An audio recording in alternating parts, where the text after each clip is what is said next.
नमस्कार विद्यार्थी मित्रांनो. मराठी भाषा हा प्रत्येक स्पर्धा परीक्षेमध्ये महत्वाचा घटक असतो. आपला जो काही व्हिडिओ असणार आहे मराठी भाषेचं मूलभूत घटक. मला वाटतं या व्हिडिओला किंवा या सब्जेक्टला सुरुवात करण्या अगोदर आपल्याला प्रथम मराठी भाषा आणि या मराठी भाषेचा उगम कसा झाला हे माहित असणं मला वाटतं सर्वात महत्त्वाचं आहे. आजचा हा व्हिडिओ मराठी भाषेचा उगम किती जुनी आहे आमची मराठी भाषा, अभिजात भाषा म्हणून तिला कधी दर्जा देण्यात आला, त्याचबरोबर अभिजात भाषा बनण्यासाठी, क्लासिकल लँग्वेज बनण्यासाठी आम्ही कुठले पुरावे दिले, हे पाहणं आपल्याला सर्वात महत्वाचं. म्हणजे आजचा व्हिडिओ असेल मराठी भाषेचा उगम काय, कसा, त्यांची मीमांसा करणं, त्याचं ओरिजिन पाहण्याचा प्रयत्न करणं.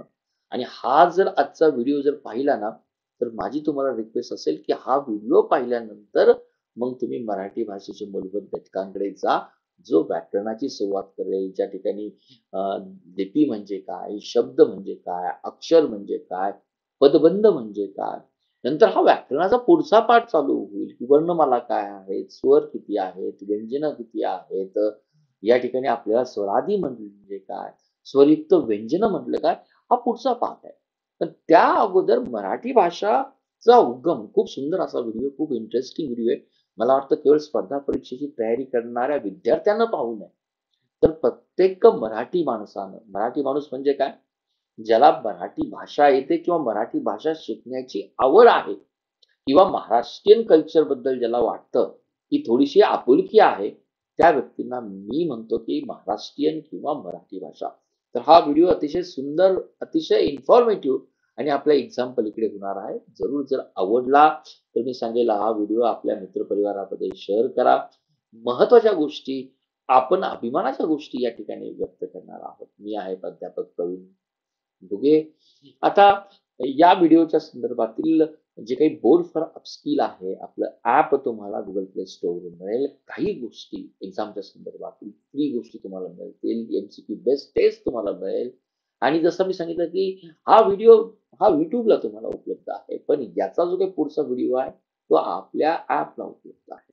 तर थोड्याशा गोष्टी आपल्याला या ठिकाणी ह्याही समजून घेणं गरजेचं आहे, परंतु फ्री गोष्टींसाठी तरी तुम्ही बोर्ड फॉर अपस्किल याला जरूर सबस्क्राईब करा. सबस्क्राईब करा म्हणण्यापेक्षा डाउनलोड करा. लिंक आपल्या डिस्क्रिप्शन बॉक्समध्ये आहे. चला आजच्या व्हिडिओला सुरुवात करूया. जसं सांगितलं, आजचा हा व्हिडिओ ऐकायचा आहे. कुठला व्हिडिओ ऐकायचा आहे? मराठी भाषेचा उगम. आणि नंतर पुढे जायचं आहे. नंतर पुढे कुठलाही व्हिडिओ असणार आहे? मराठी भाषेचे मूलभूत घटक. आता आपली मराठी भाषा, माझी मराठीची बोली कौतुके परी अमृतातेही पैजा येते. मला वाटतं ही जी काही गोष्ट आहे ना, आपण 1 मेला सर्वजण महाराष्ट्रीयन लोक एकदा तरी म्हणतो, किंवा जर म्हणत नसेल तर आपल्याला हे म्हणायचं गरजेचं आहे. आणि दुसरी जी काही डे आपल्याला लक्षात ठेवणं गरजेचं आहे, तो 27 फेब्रुवारी आहे. आणि अजून एक डे तुम्हाला लक्षात ठेवावा लागेल, तो आहे 3 ऑक्टोबर. तर हे 3 डे आपण का लक्षात ठेवायची, त्यांची पार्श्वभूमी काय, त्या आपल्या व्हिडिओच्या माध्यमातून कळेल. तशी ही अमृताते पैजा जिंकणारी माझी मराठी भाषा आहे, हे माऊलींनी म्हटलेलं आहे.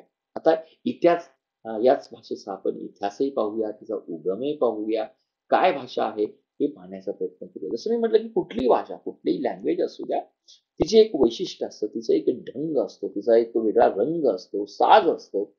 तीच गोष्ट आपल्या या मराठी भाषेची आहे. मराठी भाषेला एक रांगडी भाषा म्हटली जाते, सह्याद्रीची भाषा म्हटलं जातं. रांगडी याचा अर्थ काय? मराठी ही भाषा प्रभावी आहे, लक्षात घ्या. जो भाषा प्रभावी असतं, नदीसारखं असतं, याच्यावर प्रश्न आपल्याला विचारला बरं. ही भाषा ही काळानुसार चेंज होते, काळानुसार इतर भाषेतील शब्दसंपदा ही आपली भाषा ही स्वीकारत असते. आणि हेच एक रिझन आहे, भारतीय भाषांमध्ये मराठी भाषा वन ऑफ द अशी लँग्वेज आहे. पोर्तुगीज कडून काही शब्दसंग्रह घेतला, फारसी भाषेतून आपण काही शब्दसंग्रह घेतला, काही शब्दसंग्रह डेफिनेटली इंग्लिश मधून घेतला.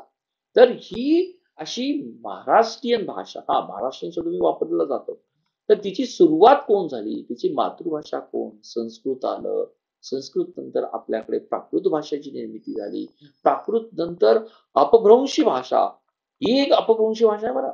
अपभ्रंशी भाषानंतर महाराष्ट्रीय भाषा म्हटलं जातं आणि आजची जी काही मराठी भाषा जी काही बोलली जाते ना, ती या महाराष्ट्रीयन भाषेपासून निर्माण झाली जाते अशी म्हटली जाते.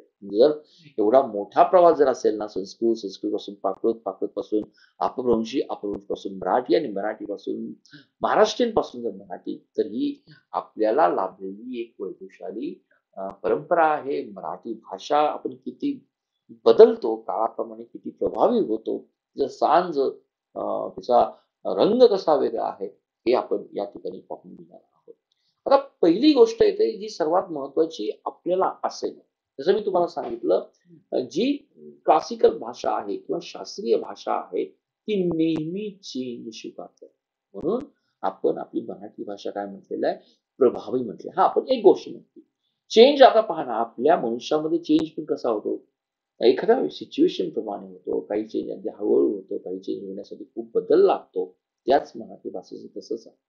पण हे चेंज कसे झाले, तर त्यासाठी वेगवेगळी साधनं वापरली जातात. मराठी भाषा ओढ कशी आहे, तर त्याचे काही ऑथेंटिक पुरावे पाहिजे. त्याचा काही उल्लेख इतिहासामध्ये आपण शोधता आला पाहिजे. त्याच्या ज्या काही तारखा आहेत त्या मॅनेज करता आल्या पाहिजेत. म्हणजे मराठी भाषा पाहण्यासाठी आपल्याला काही शिलालेख लागतील, काही काव्यरचना लागतील, काही ग्रंथ असतील, त्यांचा तुलनात्मक अभ्यास करावा लागेल आणि या सर्वांचा अभ्यास करून काही गेसवर्क करावा लागेल, ज्याला आपण आराखडे असे म्हटलं जातं किंवा आडाखे असं म्हटलं जातं. आणि जसं मी तुम्हाला सांगितलं की या स्लाइड मधून एकच तुम्ही गोष्ट घ्या, जे काही मुकुंदराज आहेत, आज मुकुंदराजांचं खूप महत्व आहे. ही 1988चा पिरियड पहा, हा जवळजवळ साधारणपणे ज्ञानेश्वर माऊलींच्या अगोदरचा पिरियड आहे. हा महानुभाव पंथांचा पिरियड आहे. यांनी काय केलं, शंकराचार्य जे काही होते ना, शंकराचार्य म्हटलं की ज्यांनी हिंदू धर्माची आपण म्हणूया परत फाउंडेशन केलं, त्यांचं जे काही होतं, ज्याला काय म्हटलं जातं, द्वैतवाद. द्वैतवाद म्हणजे काय, ज्याला आपण म्हटलं जातं द्वैडिझम.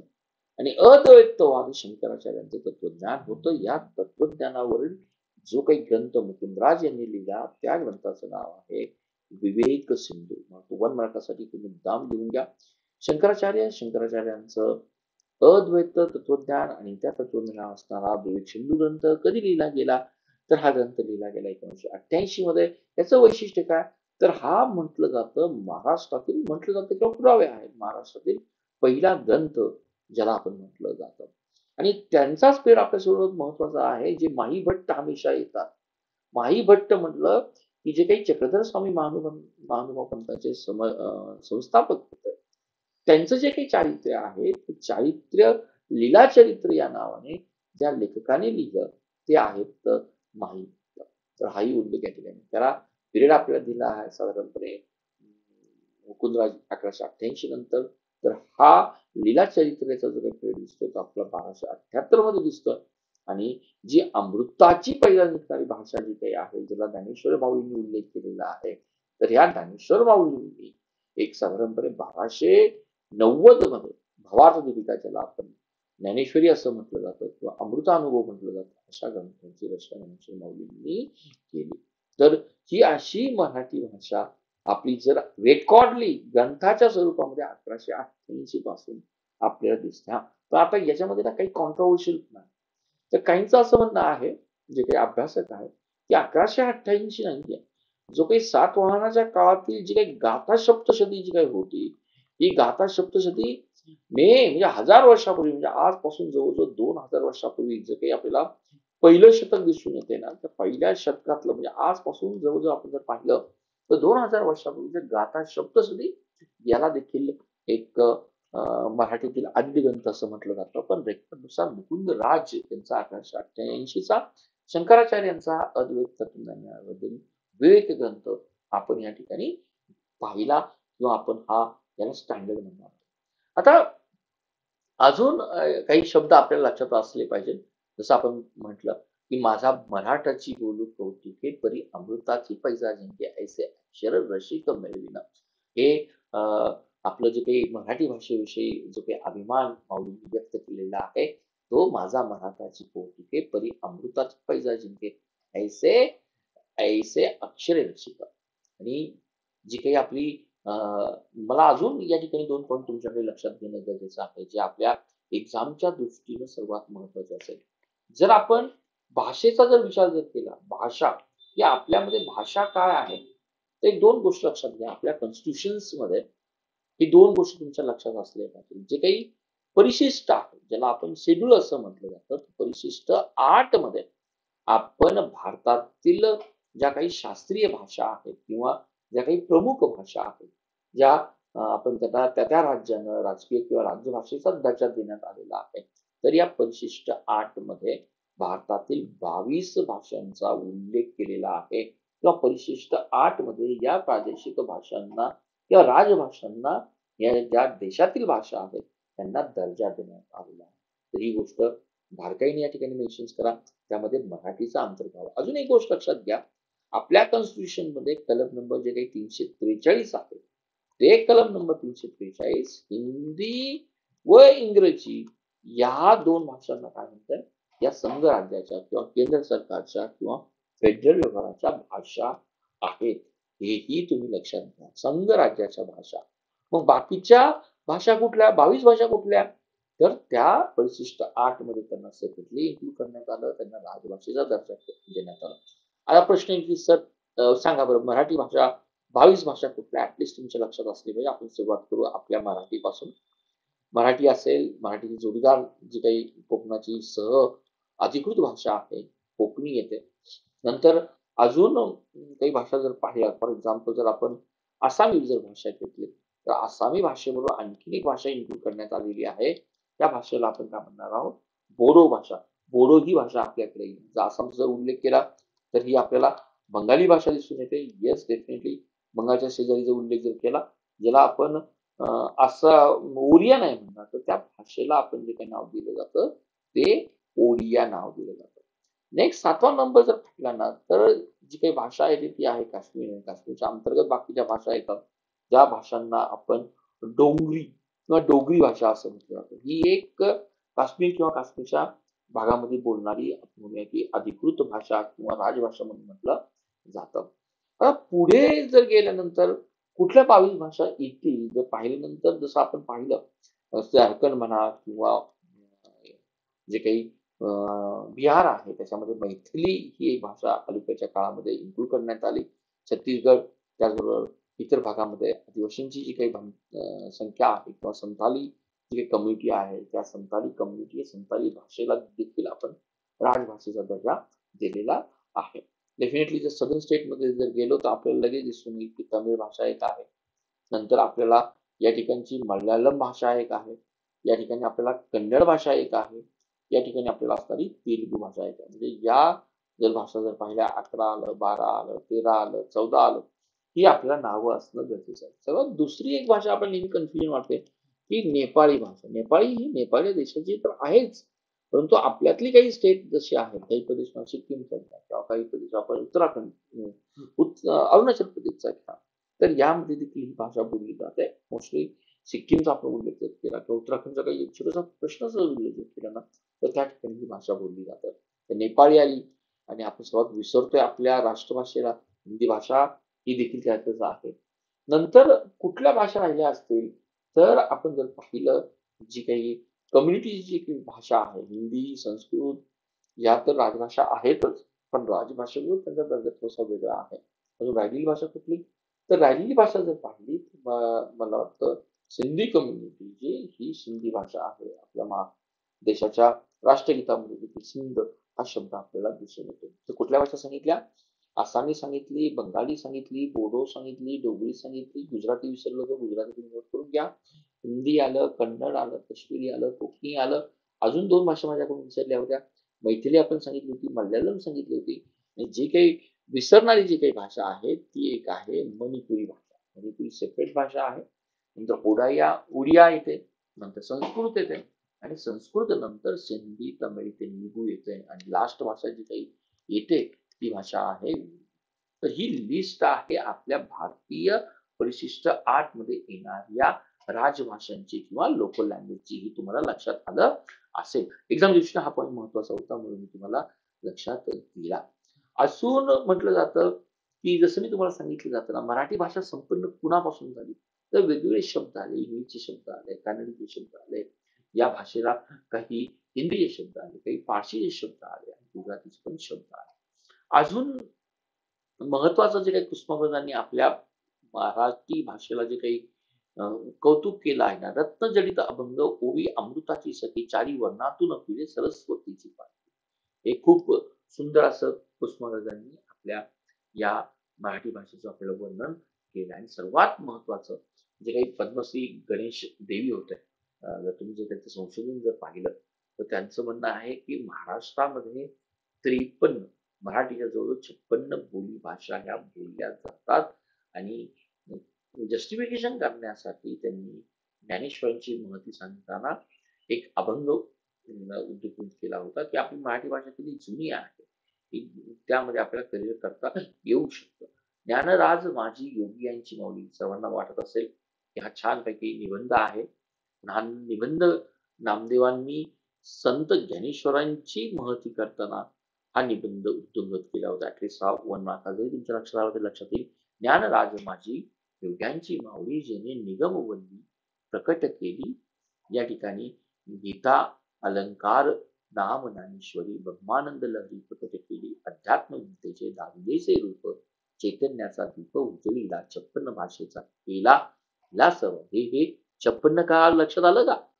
56 बोली भाषा बोलत होत्या म्हणून गणेश देवी यांनी जे काही आपल्याला भाषेचा जो काही रिपोर्ट दिला त्यामध्ये मेन्शन केलेला आहे आणि ज्ञानदेवांनी देखील आपल्या प्रमाण भाषेबरोबर स्टँडर्ड भाषेबरोबर काही शब्द हे तत्कालीन बोली भाषांना स्थान दिलं होतं. त्यांना आपण 56 बोली भाषा असं म्हटलं जातं. तर या पत्रव्यवहार करण्यासाठी आपण प्रमाण भाषा वापरतो, परंतु संवाद करण्यासाठी आपण बोली भाषा वापरली जाते. हा पॉईंट देखील तुम्ही या ठिकाणी नोट केला असेल. आता कसा झाला भारताच्या भाषेचा उगम कसा झाला मी ते तुम्हाला सांगेलच. पण एक गोष्ट तुम्ही लक्षात घ्या, जर भारताचा नकाशा जर पाहिला ना तर साधारणपणे आपली जी काही आजचा जो काही पाकिस्तानचा पार्ट आहे, मोहिंजोदडो घ्या, हडप्पा घ्या, त्यांचा कालावधी येतो 2500 बीसीचा रेकॉर्डनुसार. तर या ठिकाणी जे काही आर्यन लोक आले म्हणजे काय, ते त्यांचे खानपान घेऊन आले, त्यांचे व्यवहार घेऊन आले, त्याचबरोबर स्वतःचा धर्म घेऊन आले, स्वतःचे स्टेट घेऊन आले. मग त्यांना ही गोष्ट कळाली की आपण काय करणं गरजेचं आहे, की जे आर्य आले त्या आर्यांनी त्यांची भाषा जी काही घेऊन आली ती एक वेगळी भाषा होती. तिला इंडो आर्यन भाषाकुल असं म्हटलं जातं किंवा तिला आपण इंडो युरोपियन म्हटलं जातं. मिनिंग काय, आजही जर्मन भाषेमध्ये आणि संस्कृत भाषेमध्ये आपल्याला काही शब्द कॉमन दिसतात. जी संस्कृत भाषा मराठीची एक जननी म्हटलं जातं. म्हणजे याचा अर्थ काय, जर्मनी आणि संस्कृत भाषा कधी काळी किंवा कोण्या काळी त्या एकत्र होत्या हे आपल्याला या ठिकाणी लक्षात असलं पाहिजे. तेही तुम्हाला मेन्शन केलं.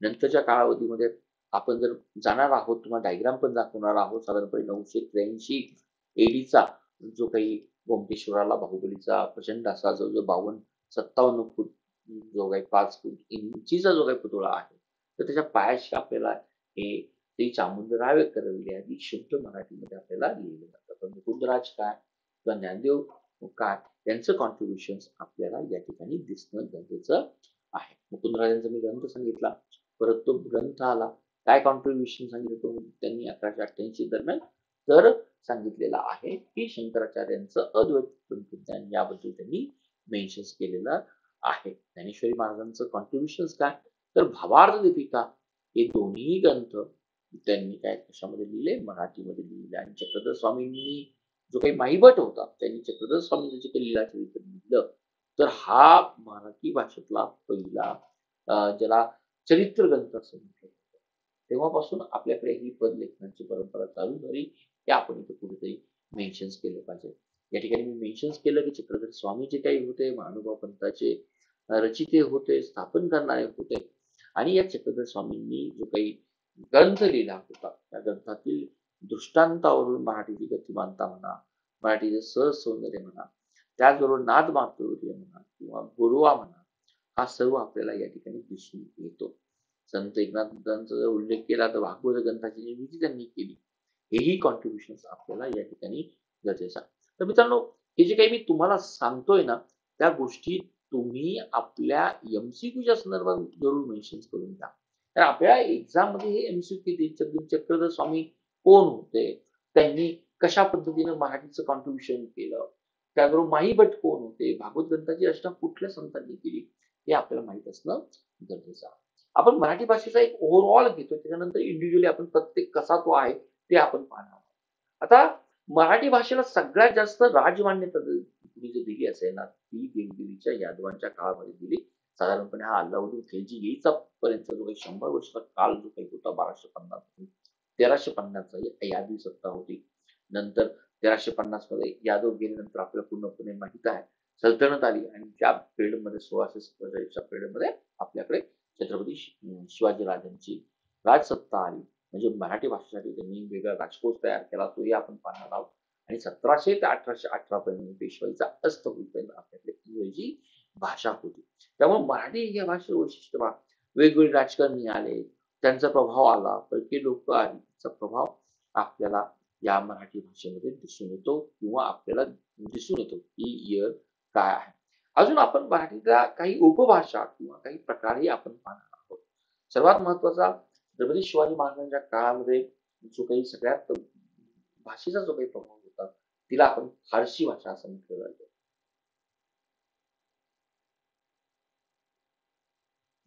त्यामुळं मुघलांनी ही भाषा केली होती. फारस मधून, म्हणजे आजचा इराण मधून आलेली भाषा आहे. त्यामुळे त्या काळातले जे काही राजव्यवहार होत होते, जे काही लिखाणी केल्या जात होत्या, ज्या काही बखरी होत्या, त्यामध्ये आपल्याला फारसी भाषेचा दिसतोय. कारण जो काही तत्कालीन राज्य करत होते, कंटेम्पररी जे काही होते, सल्तनत म्हणा, मुघल बादशाह म्हणा, त्यांचा हा फारसी भाषेचा वापर केला जात होता. म्हणून छत्रपती शिवाजी महाराजांच्या काळामध्ये जो काही प्रभाव फारसी भाषेचा जो काही होता, तो राज्याभिषेक झाल्यानंतर जो काही व्यवहार कोश त्यांनी तयार केला 1400 शतकांचा, त्या पद्धतीनं राजासाठी जशी आपली एक राजसत्ता असते, तसेच भाषेसाठी शिकपणा असणं गरजेचं आहे. तर हे सर्व जे पेशवे दप्तर म्हटलं जातं, जिथे ही दप्तर ठेवली जातात, किंवा त्याला मराठी रुमाल असं म्हटलं जातं, तर हेही आपल्याला दिसतं. आणि महाराजांचं जर आज्ञापत्र जर तुम्ही वाचलं असेल, तर आपल्याला नंतरच्या काळामध्ये पूर्णपणे हे मराठी किंवा महाराष्ट्रीयन भाषेमध्ये लिहिलेलं दिसून येतं. राज्य निष्काळानंतर, म्हणजे सामाजिक, राजकीय आणि धार्मिक परिस्थितीचा प्रभाव आपल्या भाषेवर आपल्याला पडलेला दिसून येतो. तर थोडक्यात आपण कशी भाषा तयार झाली हे आपण पाहणार आहोत. की मौर्य गेल्यानंतर महाराष्ट्रामध्ये सातवाहन आले, सातवाहनची गाथा सप्तशती सांगितली. नंतरचा पिरियड थोडासा आपल्याला सायलेंट दिसतोय. नंतर चामुंडराय आले, नंतर आपली महानुभाव पंथ आला. महानुभाव पंथानंतरचा पिरियड आपण जो काही सल्तनतचा पिरियड सांगितला. नंतर छत्रपती शिवाजी महाराज आले, त्यानंतरच्या काळात पेशव्यांचा पिरियड आला, नंतर इंग्रजांचा पिरियड आपल्याला आलेला आहे. पण एवढं नक्की आहे, तर कम्पॅरेटिव्हली पेशव्यांच्या काळामध्ये आपल्याला ह्या मराठी भाषेवर पुन्हा एकदा संस्कृतचं थोडंसं वर्चस्व आपल्याला दिसून येतं. तर हळूहळू काय आहे हे पाहणं गरजेचं आहे. तर मी काही उदाहरणं देतो, ती तुम्ही जरूर लिहून घ्या. रघुनाथ पंडित यांनी जो काही ग्रंथ लिहिलेला आहे, तो त्या आहे रामदास वर्णन. त्याच पद्धतीने गजेंद्रई किंवा मोक्ष घ्या, दमयंती म्हणा, या आसपासची ही महत्वाची काव्य आपल्याला लिहिली गेलेली दिसून येतात. म्हणजे भक्ती आलं, शक्ती आलं, शृंगार आलं, ह्या वेगवेगळ्या शैली मराठीमध्ये या विकसित होतात. पोवाडा म्हटलं की आपल्याला शाहीर आठवतात, किंवा हा एक उत्तम प्रकार आहे. आपण त्याला पद्य लेखनाचं म्हटलं जातं, हेही लक्षात घ्यायचं. आणि मी आताच मेन्शन केलं, पेशवे आले, इंग्रज जवळ स्थिर स्थावर झाले होते. म्हणजे इंग्रजी भाषेचा वापर मराठी भाषेला डेफिनेटली होऊ लागला. आणि कारण काय होतं, कारण राजकर्ते कोण होते, हे इंग्रज अधिकारी. अजून एक महत्वाचा प्रकार मला तुम्हाला लिहिण्याचा गरजेचा आहे. इंग्रजी साहित्याचा प्रभाव मराठीवर पडला. पण त्या मराठीवर प्रभाव पडल्यानंतर याच्यापूर्वी, इंग्रज येण्यापूर्वी, म्हणजे 1818च्या पूर्वी कुणी मराठीमध्ये निबंध लिहित नव्हतं. पण नंतरच्या काळामध्ये इंग्रजांचा प्रभाव आपल्याकडे पडल्यानंतर जे काही अनेक गोष्टी निर्माण झाल्या, समजा कादंबरी असेल, लघुकथा असेल, शोकात्मिका असेल, तर मराठीमध्ये निबंध येऊ लागले. आणि यातून एक पॉइंट लक्षात घ्या, की मराठी कवितेचे, आधुनिक कवितेचे प्रकृती कोणी जर म्हटलं जातं ना, केशवसूत.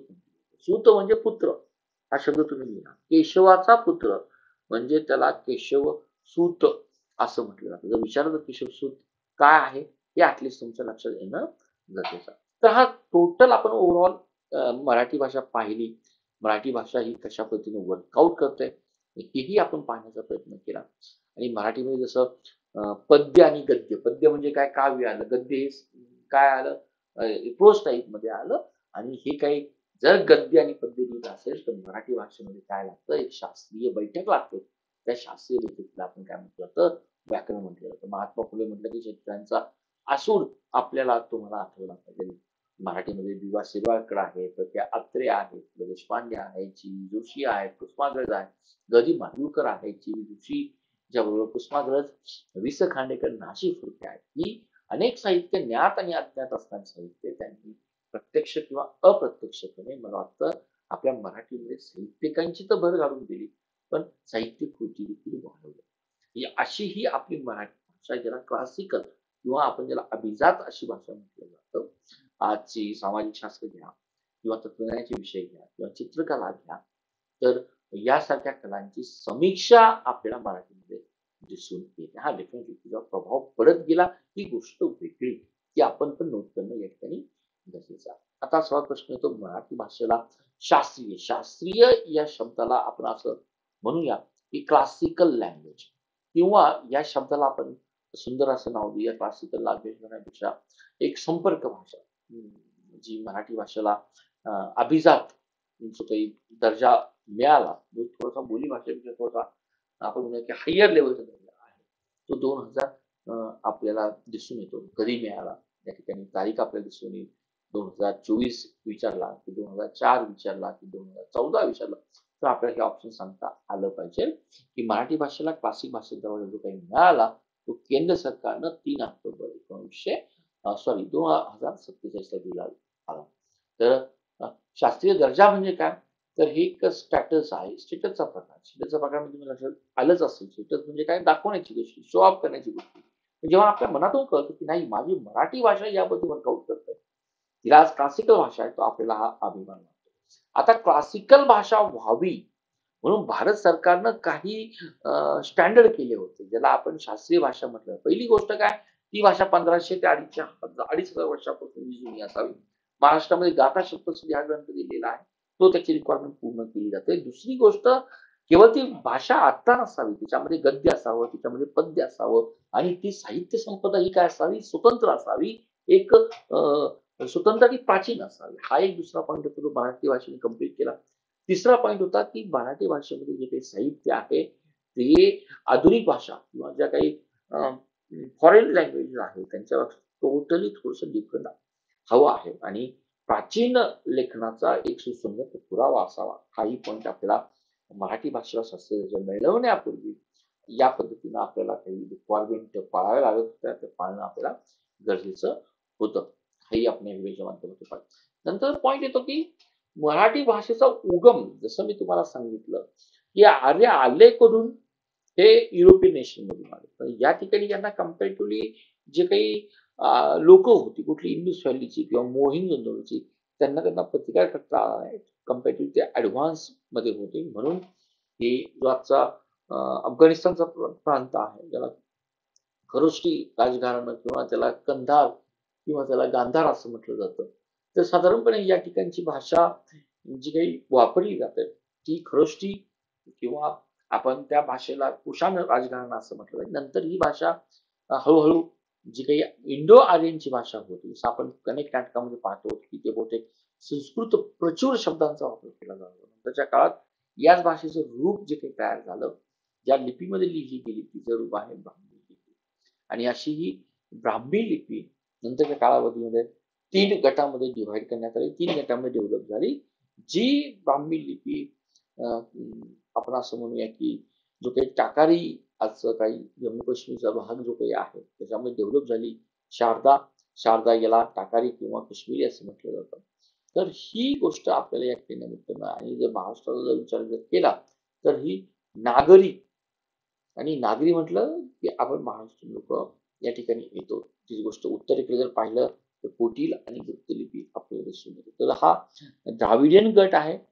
जसं पश्चिम नागरी भाषा जर म्हटलं तर गुजराती येईल, त्याचबरोबर आपल्याला महाराष्ट्रीयन येईल, आणि पूर्व जर म्हटलं एक येईल. तर या पद्धतीनं आपण या ठिकाणी वर्कआउट करणं आपल्याला गरजेचं आहे. पूर्व म्हटलं की बंगाली, त्याचबरोबर ओडिया आणि आपल्याला नेपाळी. नेपाळी जरी नेपाळची राष्ट्रभाषा जरी असेल तर आपल्याला काही स्टेट आहे. कुठली स्टेट जर विचारलं तर त्याचं उत्तर हे आपल्याकडे सिक्कीम असलं पाहिजे. द्रविडियन भाषांचा गट जर कुठला विचारला तर आपल्याला सांगता आलं पाहिजे तमिळ आहे, कन्नड आहे, त्यानंतर तेलुगू आहे आणि हा जो काही आहे मल्याळम आहे. आणि उत्तर भाषांचा गट जर विचारलं तर आपल्याकडे ही उत्तर असणं गरजेचं आहे.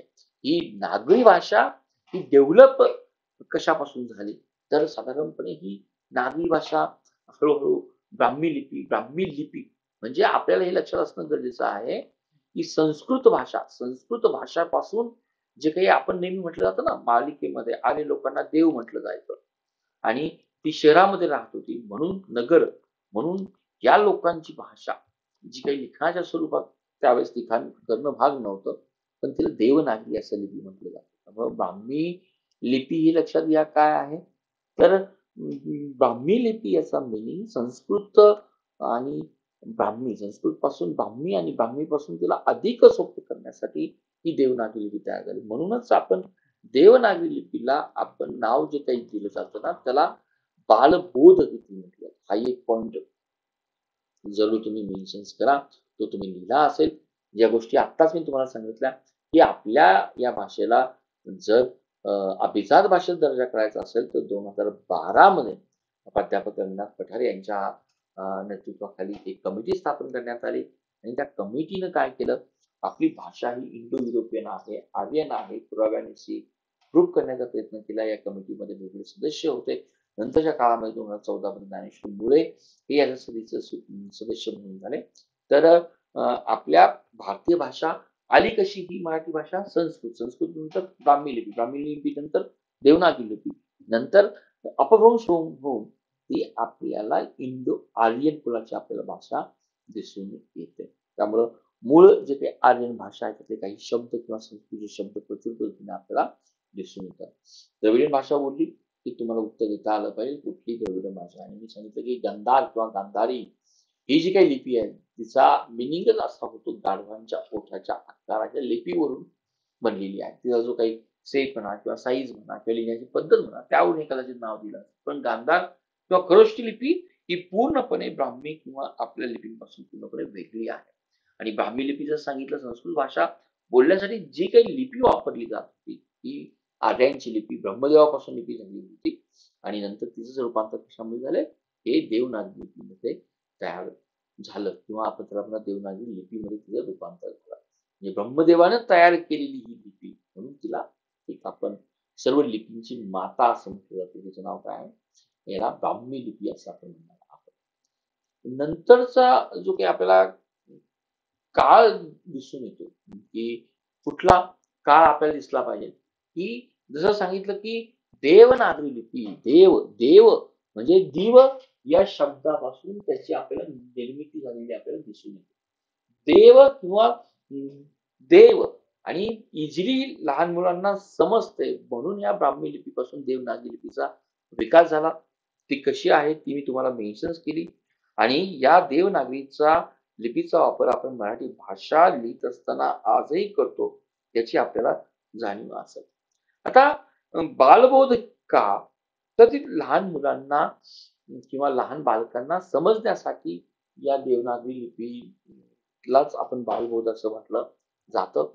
सर्वात महत्वाचा आपण जो काही नेक्स्ट व्हिडिओ आहे त्या नेक्स्ट व्हिडिओमध्ये आपण मेन्शन केलेलं आहे की देवनागरी लिपीचे एक वैशिष्ट्य काय आहे ज्यासाठी एक दोन्ही म्हणजे जर आपण जर आ जर म्हटलं ना तर आ साठी आपल्याकडे ध्वनी हे लक्षात घ्या. तर हा एक चिन्ह वेगवेगळे ध्वनी न दाखवता प्रत्येकाला स्पेशालिटीज आपल्या भाषेची आहे. आपण डावीकडून उजवीकडे लिहिली जाते आणि आपण हे नेहमी जर प्रवीण जर नाव लिहिलं असेल तर आपल्या भाषेमध्ये हे ज्या डोक्यावर शिरोरेग मांडली जाते हेही तुमच्या लक्षात आलं असेल. तिला शिरोरेषा किंवा शिरोरेगा म्हटलं जातं.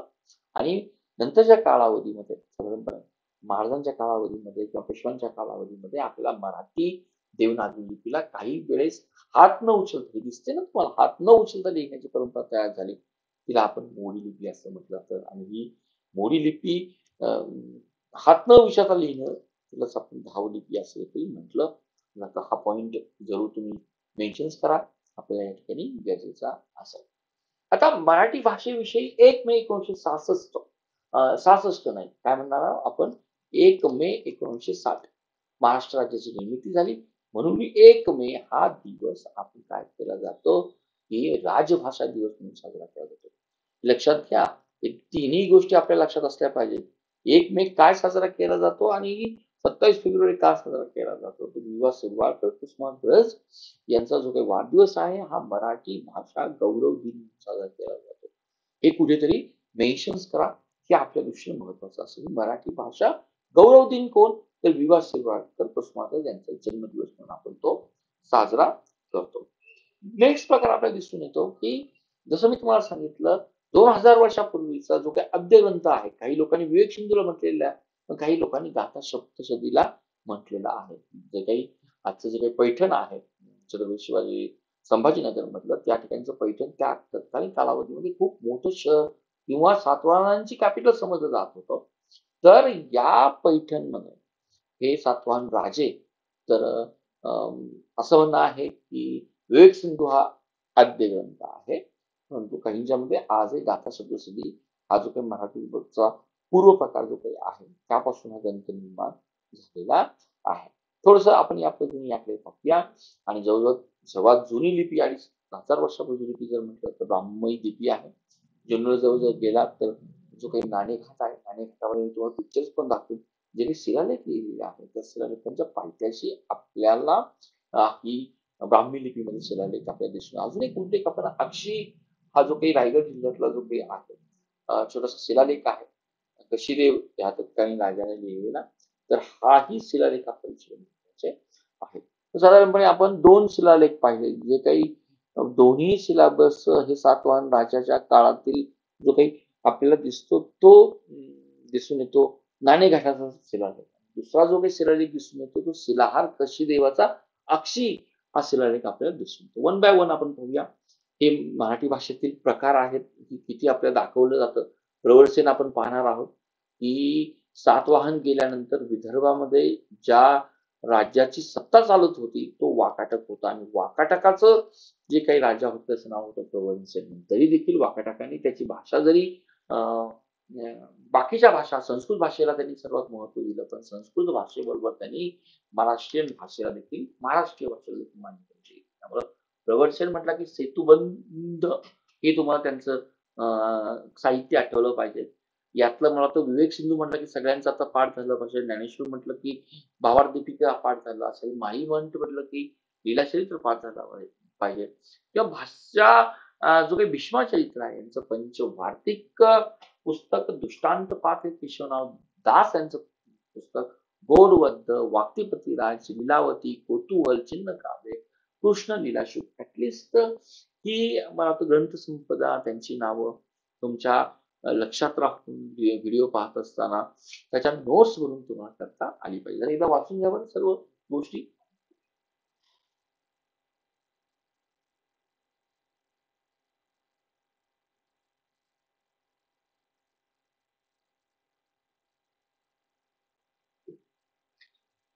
होपफुली मला पूर्णपणे कल्पना आहे.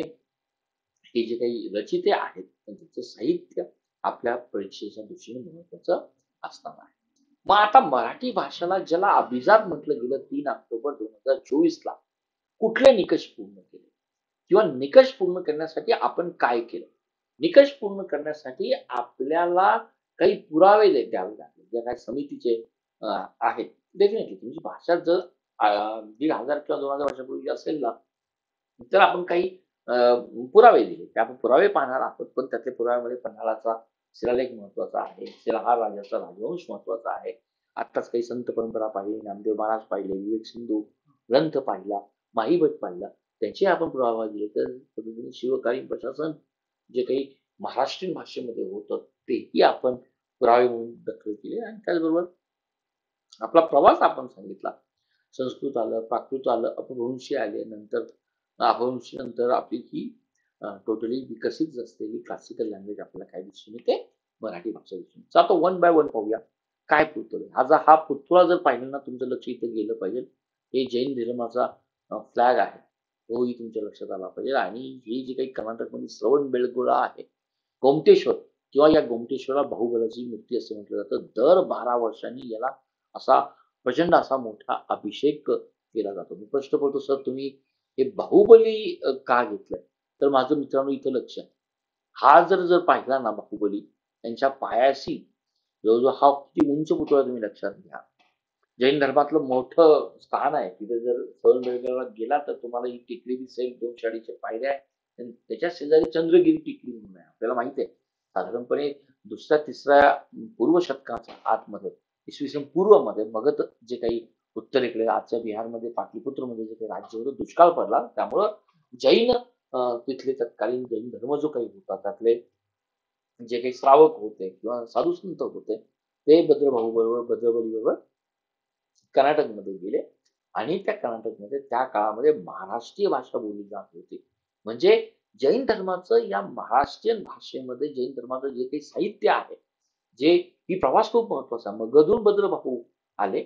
आणि हा जो काही गोमटेश्वर आहे, जर बारकाईने जर लक्षात घेतलं तर जैन धर्माचे जे काही 24 तीर्थंकर आहेत त्यातले पहिल्या तीर्थंकरांचं नाव येतं ऋषभदेव. ऋषभदेव आणि ह्या देव आहेत त्यांचे पुत्र हे जे काही आदिनाथ किंवा यांना गोमटेश्वर किंवा बाहुबली म्हटलं जातं, त्यांचा हा पुतळा आपल्याला आपल्या दृष्टीने का महत्वाचा आहे? तर या पुतळ्यावर जो काही शिलालेख लिहिलेला आहे तो शिलालेख आपण पाहणार आहोत.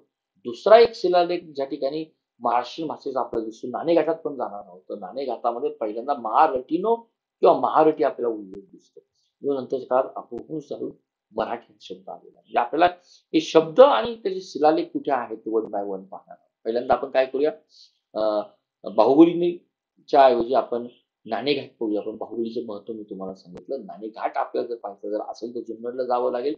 पुणे जिल्ह्यामध्ये जुन्नर आहे, घाट आहे.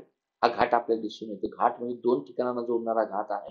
तर साधारणपणे जर तुम्ही मित्रांनो महाराष्ट्राचा जर नकाशा जर घेतला तर या महाराष्ट्राच्या नकाशामध्ये तुम्हाला काही गोष्टी ह्या दिसून येतील की तत्कालीन म्हणा, समजा आपण विचार करूया की असा हा भारताचा नकाशा आहे. फॉर एक्झाम्पल आपण असं विचार करूया इथं असं विचार करू. तर रोमन मधून जो काही इम्पोर्ट व्हायचा तो हा तत्कालीन कालावधीमध्ये दुसऱ्या-तिसऱ्या शतकामध्ये पश्चिम आशिया आणि पश्चिम आशियातली ही काही बेटं होती. जसं आजचं भरोस आहे, इथं कल्याण आपलं दिसून येतंय, सापोरा दिसून येतंय. आणि या सापोरा दिसून आल्यानंतर आणि आपल्याला पूर्णपणे आयडिया आहे इथे काय आहे, सह्याद्री आहे. म्हणून सह्याद्रीच्या कातळ रांगा तोडून एक घाट बनवण्यात आला. त्या घाटालाच आपण नाणेघाट नाव दिलं जातं. आणि इथे सातवाहन राजांचं आजचं जो काही आपल्याला आंध्र प्रदेश दिसून येतो त्या ठिकाणी अमरावती राजधानी होती. ही एक कॅपिटल होती. महाराष्ट्रामध्ये जे काही प्रतिष्ठान होतं त्याला पैठण असं म्हटलं जातं. तर या ठिकाणचा असा आलेला माल भरोस आलं, तर या ठिकाणचा आपण सांगितलं की सापोरा आलं, ज्याला आज आपण कल्याण म्हटलं जातं. ही काही बंदरं आहेत. तर ही कनेक्टिंग डॉट होती. आणि तो माल हा भारताच्या देशावर त्याला म्हटलं जातं, देश म्हटलं जातं. महाराष्ट्र देशावर आपल्याला हा टाकला जातो. म्हणजे इथून नाणेघाट जो काही आपल्याला दिसतो जुन्नरमध्ये, तर तो ही सापोरा नंतर नाणेघाटानंतर आपल्याला वरती जर आपण गेज केलो तर आपल्याला तेर दिसतंय नगर मधलं, नंतर नगर आलं, नेवासा आलं, पैठण आलं. अशा पद्धतीचं आपल्याला हे दिसून येतं. तेच मी तुम्हाला या ठिकाणी मेन्शन केलेलं आहे.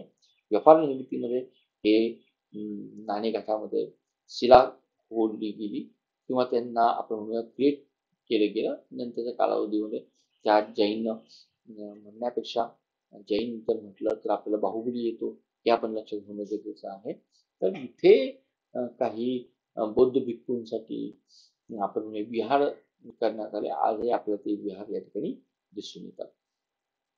तर हा पुरावा. आता महत्वाचा प्रश्न पडेल की या नाणेघाटातलं महत्व काय? मी एक शब्द सांगितला की नाणेघाटामध्ये आपल्याला ही महारटी हा शब्द आपल्याला दिसून येतो.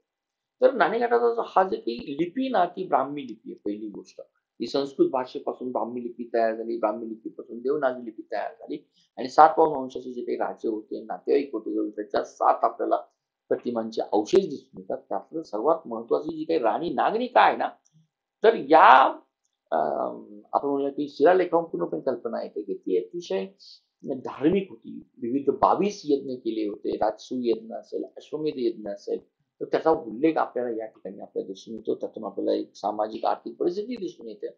7 व्यक्ती म्हणजे जर पाहिलं इतिहासातला पाठ आहे. सातवाहनाचा संस्थापक पुरुष जर म्हटलं असेल तर सिमुक सातवाहन आहे. त्यानंतर देवी नागनिका आपल्याला दिसून येते. श्री सातकर्णी आपल्याला दिसून येते. कुमार भाग्य दिसून येतं किंवा महारथी त्रैनेय आपल्याला हे दिसून येतं. तर ही सातवाहन राज्य आहे. सातवाहन राज्यांचे पुतळे त्या ठिकाणी असावेत असा गेस आहे. आता आपल्याला तिथे काही दिसून येत नाही. तर हा पॉइंट आपण या ठिकाणी लक्षात घेणं गरजेचं आहे. कुठला पॉइंट सांगितला? नागनिका. नागनिका या महाराणीचं नाव आहे नागनिका. तर ही महाराणीचे जे काही वडील आहेत ते महारथी वीर असं म्हटलं. हे शब्द आहेत जवळ 7-8 पुरुष. कुमार हातश्री आहे, कुमार सातवहन आहे, 7 पर्णी आपल्याला दिसून येतं. तर हे या पद्धतीनं प्रत्येकाने आपापलं मत व्यक्त केलेलं आहे आणि सातवहन हे सातकर्णी आणि नागनिका यांचे आपल्याला जे 2 पुत्र दिसून येतात, कुमार हुकश्री आणि कुमार सातवहन हे नागनिका आणि सातकर्णी यांचे पुत्र असावे असा एक गेसवर्क आपल्याला यातून दिसून येतो. आता अजून याचं वैशिष्ट्य म्हणजे काय की जी काही महारथी ची कन्या नावच दिलेले त्रनकरी नामक महारथी. महारथी हे नागनिकाच्या वडिलांचं नाव होतं. सातकर्णी यांची ती पहिली पत्नी होती आणि त्याचबरोबर ती वेदश्री राजाची आणि श्रीमान म्हणजे ते आपल्याला सती दिसून येतात, ते शक्ती दिसून येतात, त्यांची माता आपल्याला दिसून येते. तर सातकर्णी यांचं निधन झाल्यानंतर त्यांनी पूर्णपणे राज्य सांभाळलं हे आपल्याला मेन्शन केलेलं आहे. जसं तत्कालीन कालावधीमध्ये शिलालेख लिहित असताना काही काही परंपरा फॉलो केल्या जायच्या. जसं आपण म्हणूया की पहिल्यांदा धर्म असेल, नंतर वासुदेव असेल, ते फिकर टाकले जायचे किंवा सिम्बॉल त्यामध्ये मेन्शन केले जायचे. तर हे अश्वमेध केलेले आहेत नागनिकावरून. यातून आपल्याला कळून येतं की यार हे काही धार्मिक, सामाजिक, राजकीय परिस्थिती त्याची तत्कालीन कशी होती. पण आजचा आपल्या व्हिडिओचा मतलब आहे की आपल्याला मराठी भाषाचा पहिला उल्लेख कुठे दिसतोय, कसा आला, त्यातला आपण वेगवेगळे वेज पाहतोय. आता आपण आलोय नाणेघाटावर. त्याच पद्धतीने मी तुम्हाला सांगितलं गोमतीच्या बाहुबलीबद्दल सांगितलेलं. तर या नाणेघाटाचं महत्व काय?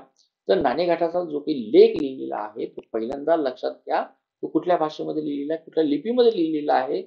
ब्राह्मी लिपीमध्ये लिहिलेला आहे. आणि त्या ब्राह्मी लिपीमध्ये आपल्याला ही राजनागनिका आणि जो काही तिचा पती जो काही आहे सातकर्णी, तर त्यांच्याविषयी आपल्याला पूर्णपणे माहिती मिळते. आणि जसं सांगितलं की हा जर आपण महाराष्ट्राचा जर मॅप जर घेतला तर त्या काळामध्ये पैठण ही काय होती? राजधानी होती. म्हणजे इथला सह्याद्री आणि यातून बंदरातून वेगळ्या देशातून येणारा माल जो काही आहे, जरूर आज आपण जर इथे न्यायचा असेल, पैठणला न्यायचा असेल, तर त्यावेळेस आपल्याला हा घाट ओपन करण्यात आला होता किंवा हा घाट बांधण्यात आलेला होता. तर हे त्या ठिकाणच्या ज्या काही आपल्याला घाटातील लोकांची सोय होती, तर त्या ठिकाणी त्यांना आपण म्हणूया की राहण्याची सोय होती, म्हणून त्या ठिकाणी आपल्याला गुहा केलेली दिसतात आणि गुहांच्या बरोबर आपल्याला हे एक दिसून येतं की त्यांची गोष्टी आपल्याला दिसून येते. अजून एक वैशिष्ट्य जर तुम्ही जर बारकाईने जर पाहिलं तर आपल्याला एक गोष्ट आपल्या लक्षात असली पाहिजे की हा जो एक घाट मी तुम्हाला दाखवलेला आहे, जो कोकण आणि आपला जो काही देश आहे, म्हणजे कोकण सोडूनचा जो काही पार्ट आहे त्यांना जोडण्याचा प्रयत्न करणारा हे कोकण आपल्याला दिसून येतं. इथे तुम्ही बारकाईनं पहा, रांजण आहे. असं समजलं जायचं की त्या काळामध्ये नाणेघाटामध्ये जे काही व्यापारी येत होते तर त्या व्यापाऱ्यांकडून काही टॅक्स गोळा केला जात असावा. अजून पुरावे नाहीये, पण जस्ट आपल्याला एक पिक्चर्स आहे हे माहीत असणं गरजेचं आहे. आणि हे कशाहून काळ 1976 ची गोष्ट आहे. जे काही ज्ञानशास्त्र आहे, तज्ञ जे काही होते या ठिकाणी जे चिन्मय म्हणतो यांनी 1976 मध्ये सातकर्णी नागनिका यांचं चांदीचं जे संयुक्त नाणं आहे ते मिळवलं. त्याची ब्राह्मी लिपी होती, त्याचा उल्लेख केला आणि अशा पद्धतीने आपल्याला कळून येतं की ही जी काही ब्राह्मी लिपीत लिहिलेला शिलालेख आहे, जी ब्राह्मी लिपी मध्ये जो शिलालेख लिहिला त्यामध्ये आपल्याला पहिल्यांदा महारटी हा शब्द आपल्याला दिसून येतो, एवढं तुम्ही लक्षात घ्यायचं. आणि हे विहार काय होतं, तर एक प्रतिमा गृह असावं या घरातलं किंवा लोकांचं, काही पॉईंट आपल्याला या ठिकाणी मान्य होतो. मुद्दा मी तुम्हाला रांजण दाखवलेला आहे. रांजण, आणि जर तुम्ही कधी जर जुन्नरला जर गेलात तर त्या ठिकाणचं खेडं आहे वैशाख खेडे, त्या डोंगराच्या बेसला, तर आजही त्या नावाने आपण असं म्हणूया. तर ही संस्कृती असावी किंवा टॅक्स गोळा केला जात असावा. आणि बंदरांची नावं सांगितली. नाला सोपारा जो काही आहे ते सोपारा म्हणा किंवा कल्याण म्हणा, ती रोम पासून जो काही माल येत होता तो पहिल्यांदा सोपाऱ्याला येणार, तिथून तो आपल्या नाणेघाटातून येणार, नाणेघाटातून मग पुढे मी तुम्हाला सांगितलेलं होतं तेर आलं, नाशिक आलं, पैठण आलं, आणि पुढे पुढे देशामध्ये जात होता. तर साधारणपणे हा प्रवास नाणेघाट, ज्याला जुन्नरच्या जवळ असं म्हटलं जातं, जुन्नरचा उल्लेखच आहे जुनं जुन्नर. तर हा थोडासा अपभ्रंश होत जात जाते, आपल्याला शब्द तयार झालेले दिसून येतात. तर हे सातवाहन आणि सातवाहनाची नागरिका आणि सातकणी नागरिका ब्राह्मी लिपी, आणि ब्राह्मी लिपीमध्ये काय दिलेलं आहे, तर मराठी किंवा महारठी आपल्याला शब्द आपल्याला दिसून येतो. आणि जवळजवळ हा जो काही आहे 2200 वर्षापूर्वीचा भव्य शिलालेख आहे. कुणाच्या मार्गावर कुठले व्यापारी मार्ग होता, तर कल्याण ते पैठण. तर हा जर प्रश्न आला तर ते जरूर मेन्शन करा. आणि या ठिकाणी 7 पुतळे आहेत, तर राजा राणीचे वेगळे पुतळे आहेत, त्यांच्या मुलांचेही पुतळे आहेत. आणि फक्त या पुतळ्यांचे आज आपण जर पाहिलं तर पाय आपल्याला दिसून येतं. ती गोष्ट आपण या ठिकाणी नोंद करणं गरजेचं आपल्याला दिसून येतं. आता आपण जातोय आपल्या बाहुबलीला. तर बाहुबलीच्या पायावर जर तुम्ही जर लक्षात जर घेतलं असेल ना, तर आपल्याला श्री चामुंडराय करविले आपल्याला दिसून येते, कर्नाटकातील श्री बेळगाव मधला. आणि दुसरं जे काही पुरावा आपल्याला दिसून येतो ना, तर कुलाबा जिल्ह्यातील किंवा रायगड जिल्ह्यातील साधारणपणे अलिबाग पासून जे काही अक्षी अक्षी म्हणता येणार नाही, पण त्याला रस्त्यावर जे काही शिलालेख आहे, त्या शिलालेखामध्ये आपल्याला पुन्हा एकदा आपला मराठी भाषेचा दिसून येतो. तो तत्कालीन राजा जो काही होता त्याचं नाव होतं राजा केसी देवराय. राजा केसी देवराय यांनी या पद्धतीचा पहिला मराठीचा आपल्याला शिलालेख लिहून देतो. त्याचं मिनिंगही दिलेलं आहे, आपल्या दृष्टीने महत्वाचं नाहीये. आपल्या दृष्टीने त्याचं इयर महत्वाचं, सन 973 शके दिलेला आहे. पण जर शके जर दिला असेल तर साधारणपणे 983 गोमटेश्वर येतात. आणि जर हा जर दिला असेल तर 1012 हा कालावधी आपल्याला येतोही माहित असणं गरजेचं आहे. अजून एक संदर्भ आपल्याला मराठी भाषेत शिलालेखातला आहे, तो जो काही कुंडल संगम आहे सोलापूरमध्ये, जे काही दोन नद्या आहे, भीमा आणि सिंहा नदीचा संगम होतोय, संगमावर वसलेलं हे संगमेश्वरचं मंदिर आहे तालुक्याखाली. तर सभामंडळाची जी काही तुळई आहे किंवा जो काही खांब आहे, तर जवळजवळ 2.5 ओळींचा लेख आपल्याला दिसून येतो. यामध्ये ऑलमोस्ट लेख हा हिंदी तर डेफिनेटली नसणार आहे, संस्कृत भाषा आली. तर या संस्कृत बरोबर मराठी पण आहे, आणि त्यामध्ये वाचितो विजय होईवा हे आपल्याला मराठी शब्द दिसतात. त्यामुळे यालाही म्हटलं जातं की हाही एक वन ऑफ द ओल्डेस्ट असणार आहे. म्हणजे आपल्याला लक्षात येऊ द्या, 943 1012 आणि हा जो काही लेख आहे, मागचाही तुम्हाला सांगितला, अक्षीचा लेख सांगितला, नंतर हा कुंडलसंगमचा लेख सांगितला, हे पुरावे आहेत. पण याच्याबद्दल अजूनही दुमत नाही आहे, हेही पॉईंट आपण लक्षात घेऊया. अजून जर पॉईंट आपल्याला जर मराठी भाषेच्या उगमाबद्दल पाहिजे जर असेल, तर जे काही प्राकृत भाषेचं जे काही प्राकृत भाषेपासून मराठी भाषा तयार झाली हे लक्षात घ्या. तर हा वरुची आणि हेमचंद्र यांनी जैन धर्मातले होते, तर या दोघांचे मत तुम्ही लक्षात घ्या. तर त्यांनी जे काही व्याकरण लिहिलं, जे काही व्याकरणकार होते, त्यांनी महाराष्ट्र प्राकृतला फार महत्व दिलं होतं. म्हणजे जे काही वरुचींनी जे काही लिहिलं, महाराष्ट्रीय असेल किंवा शोरशेनी असेल किंवा मागधी असेल, पेशाची असेल, हे 4 आपल्याला स्वरूप सांगितले. तर हे स्वरूप देऊन आपल्याला कळतं की आपली मराठी भाषा ही अलीकडच्या काळातली म्हणजे स्वयंसिद्ध आहे, हे आपल्याला कळून येतं. तर जसे मोरे गेल्यानंतर आपण जर पाहिलं तर संपूर्ण महाराष्ट्रामध्ये आजच्या तेलुगू देशामध्ये आपल्याला ही राज्य दिसते सातवाहनांचं. आणि सातवाहनांच्या काळामध्ये जसं सांगितलं, बद्रुभाऊ हा जो हजारो जैन साधू घेऊन महाराष्ट्रामध्ये त्या बेळगावामध्ये आला होता त्यावेळेस तिथली भाषा जी काही होती ती महाराष्ट्रीय भाषा होती. तेही मी आपल्याला मेन्शन केलेलं आहे. तर हे सातवाहन राजे त्या ठिकाणी नाणेघाट आला, त्याचबरोबर आपल्याला कार्ला किंवा भाषेची लेणी दिसून येतात, कान्हेरीची लेणी दिसून येतात, नाशिकची लेणी दिसून येतात. जो पूर्वीचा सापोरा आणि पैठण हा जो काही व्यापारी मार्ग होता, या संपूर्ण व्यापारी मार्गावर आपल्याला ही लेणी दिसून येतात. हाही पॉईंट आपण या ठिकाणी मेन्शन करणं गरजेचं आहे. तो मुद्दा मी पॉईंट आपल्याला दिला. तर कुठले लेख महत्वाचे आहे? गाथा सप्तसरी, सातवाहन राजाचं नाव काय? हाल यानं हा लिहिलेला आहे. हा महत्वाचा पॉईंट या ठिकाणी लक्षात घ्या. तर हा ग्रंथ लोकांच्या मध्ये, तत्कालीन लोकांच्या मध्ये काव्य म्हणून याला सर्वात महत्व दिलं जाईल. लोक भाषाचा वापर त्यांनी त्यावेळेस केला. नंतर प्राकृत शब्द महार्णव जर पाहिलं तर हे हरगोविंददास शेटे आहेत. मुद्दाम हे नाव लक्षात घ्या. महाराष्ट्रानंतर कुठलं घराणं आलं तर वाकाटक घराणं आलं.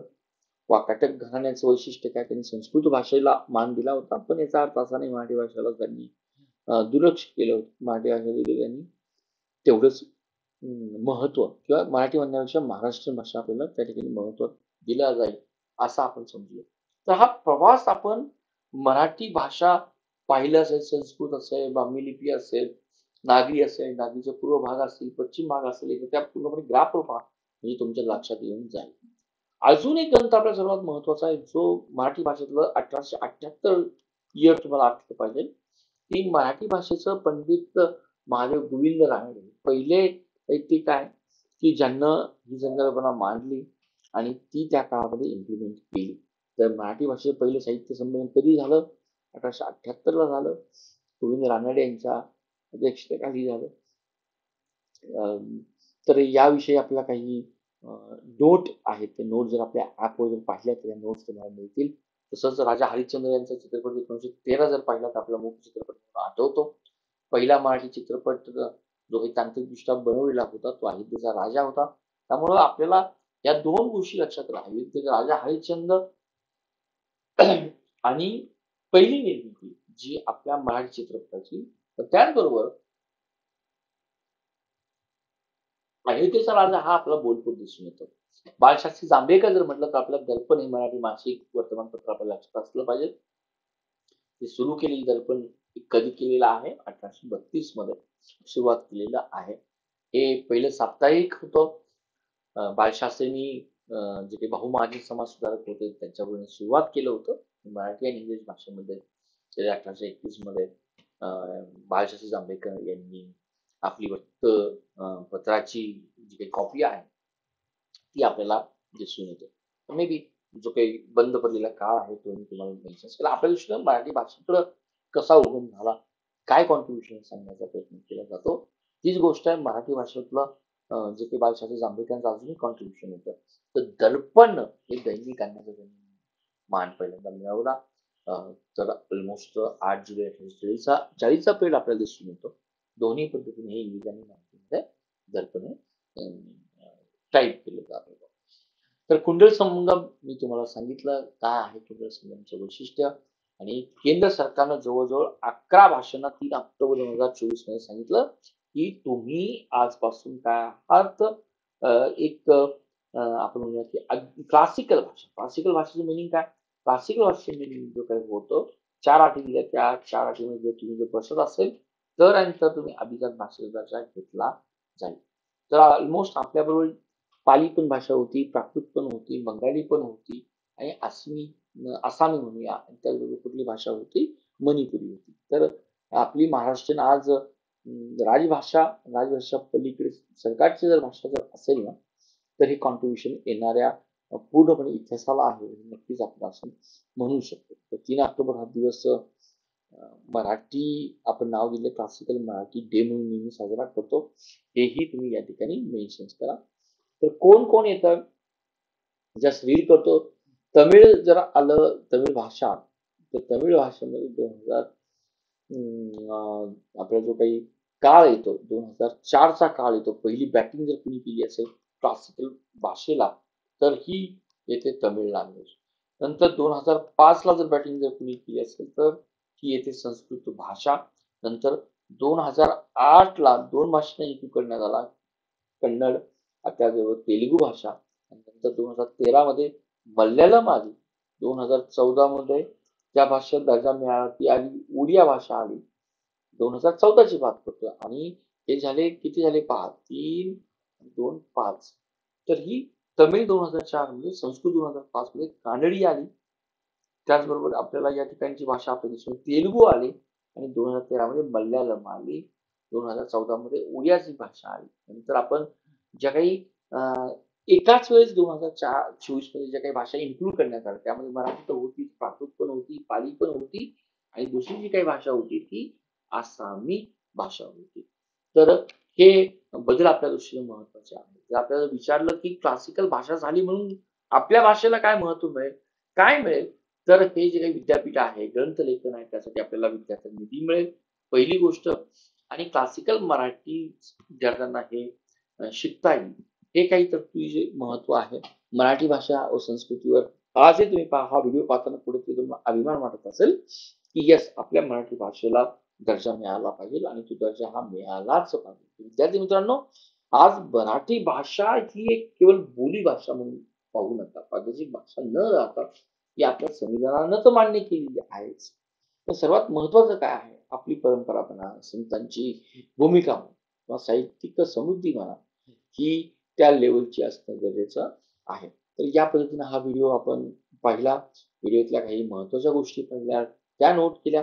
अजून एक गोष्ट मला या ठिकाणी नमूद करायची आहे, जी काही अभिजात भाषा समिती होती त्याचे जे काही अध्यक्ष होते 2013 मध्ये, नंतर ज्ञानेश्वर मुळी 2014 मध्ये झाले, पण जे काही सदस्य होते त्याचे एकदा नावं आपण पाहून घेऊया. तर प्राध्यापक रंगनाथ पठारे यांनी या टीमला लीड केलं. हरी टाटके होते, श्रीकांत बहुलकर होते, सतीश कोळसेकर होते, आनंद उबाळे होते, कानात पोटापल्ली होते, कल्याण काळे होते, परशुराम पाटील होते, मधुकर वाकडे होते, आणि मैत्रिय देशपांडे होते. नाव एकदा लक्षात आली म्हणजे तुमच्या लक्षात येऊन जाईल. प्रश्न विचारला जाईल, मराठी भाषा कुठल्या कुळातली आहे, तर इंडो युरोपियन हे प्रॉपर आन्सर असेल. हेही तुम्ही नोट डाऊन केलं असेल. नंतर गाथा सप्तशती पाहिलं, काय करू शकतात, ह्याही गोष्टी आपण या व्हिडिओच्या माध्यमातून पाहून घेण्याचा प्रयत्न केला. आता मराठीच्या बोलीभाषा ही एक गोष्ट आपण मुद्दाम लक्षात घेऊया. त्याच्या अगोदर इंग्रज गेल्यानंतर आपल्याकडे वेगवेगळे साहित्य आणि साहित्याचे प्रकार मेन्शन केले. भारुड आहे, त्यानंतर पोथी आहे, आरती आहे, लोकगीत आहे, गोंधळ आहे, उखाणे आहे, वाक्प्रचार आहे, म्हणी आहे, त्या आपल्या पेपरला पण येणार आहेत. त्यानंतर काही बाल साहित्य, म्हणजे अशी जर भाषा परिपूर्ण जर असेल, लोकांचाही या भाषेकडे पाहण्याचा दृष्टिकोन बदलतो. हाच एक उद्देश आपण बाकीच्या युनिव्हर्सिटीमध्ये BSc अपलोड करण्यासाठी काय प्रोसिजर आहे ती पाहणं गरजेचं आहे. कशा पद्धतीचे सिलेबस आहे जरूर पहा, जेणेकरून आपल्यालाही आपल्या भाषेबद्दल थोडासा अभिमान वाटेल. हे जे काही साहित्याचे प्रकार आहेत ते बुस्टिंग करण्याचं काम क्लासिकल भाषा करतात.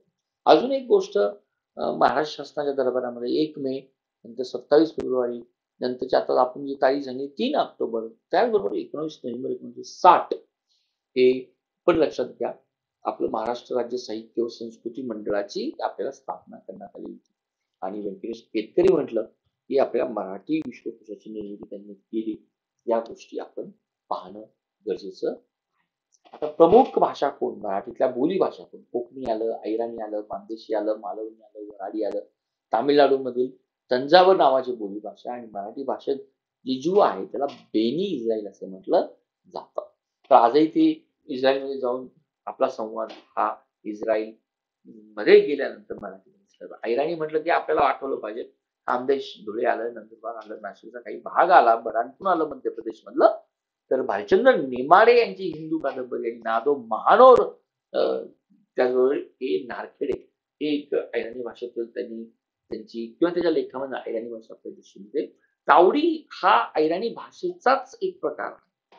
तर ऍटलीस्ट आपल्या एक्झामला हे माहित असणं पाहिजे.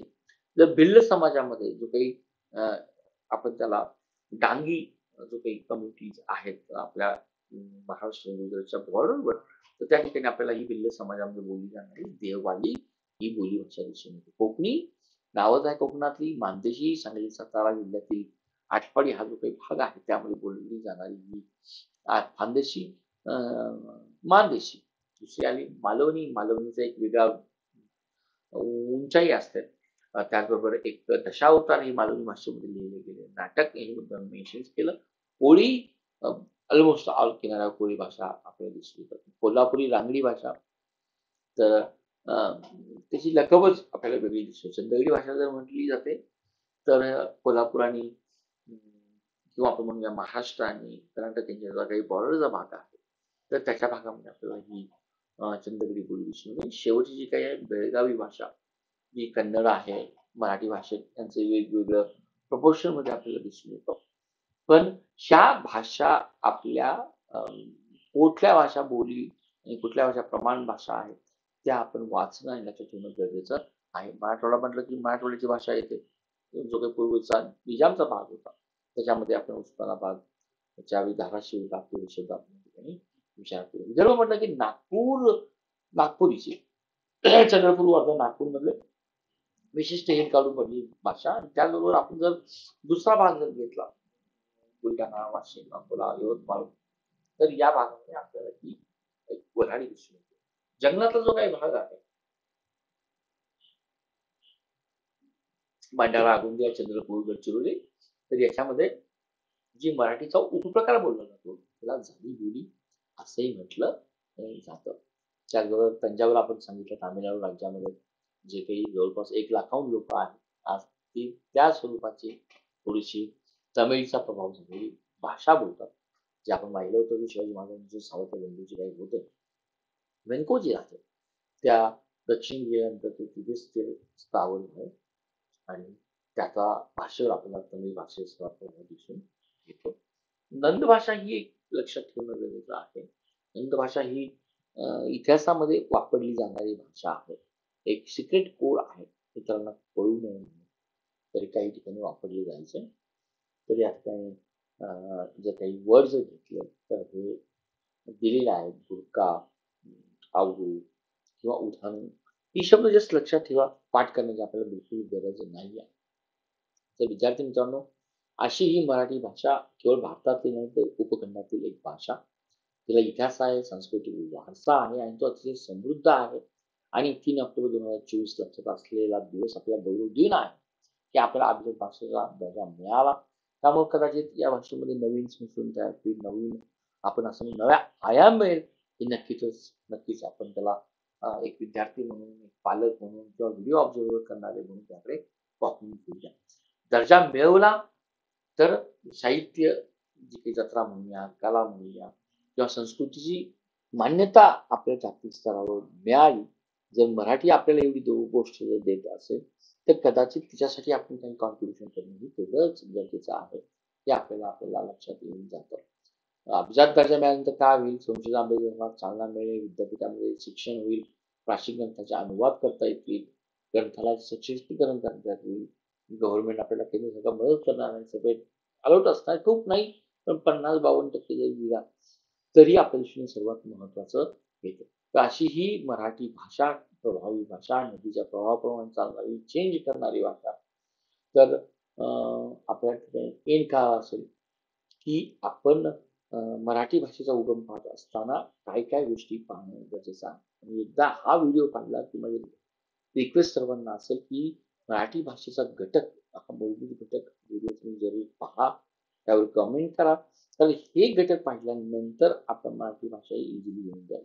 आणि जसं चॅनल नवीन असेल तर सबस्क्राईब लाईक शेअर करायला विसरू नका. जर व्हिडिओ लाईक केला असेल तर मला अतिशय आनंद वाटेल आणि येणाऱ्या सेशनमध्ये पुन्हा एकदा आपण असंच भेटत राहू. आणि महत्वाचं म्हणजे आपल्या डिस्क्रिप्शन बॉक्समध्ये बोर्ड फॉर अपस्किलचा ऍप दिलेला आहे तो ऍप डाउनलोड करा माझ्याशी कनेक्ट व्हा. काही गोष्टी फ्री दिलेल्या आहेत.